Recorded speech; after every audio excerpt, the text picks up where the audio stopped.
ಚಿಪ್ಕೋ ಚಳುವಳಿ ಯಾವುದಕ್ಕೆ ಸಂಬಂಧಿಸಿದೆ? ಜಲ ಸಂರಕ್ಷಣೆ, ಅರಣ್ಯ ಸಂರಕ್ಷಣೆ, ವಾಯುಮಾಲಿನ್ಯ ನಿಯಂತ್ರಣ, ಮಣ್ಣಿನ ಸವಕಳಿ ತಡೆಗಟ್ಟುವಿಕೆ.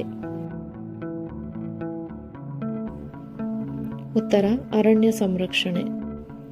ನವೀಕರಿಸಬಹುದಾದ ಇಂಧನದ ಮೂಲ ಯಾವುದು?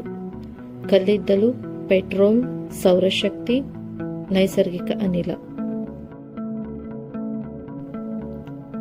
ಉತ್ತರ ಸೌರಶಕ್ತಿ.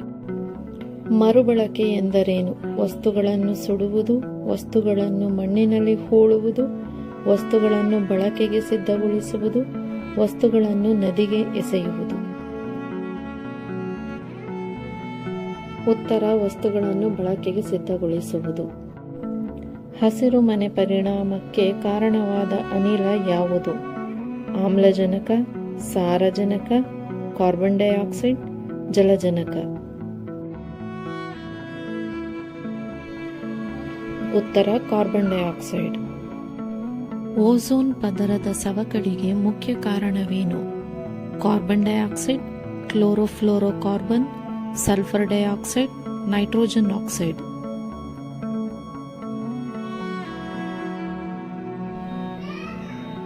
ಉತ್ತರವನ್ನು ಕಮೆಂಟ್ ಮಾಡಿ ತಿಳಿಸಿ. Please like, share, comment and subscribe to my channel.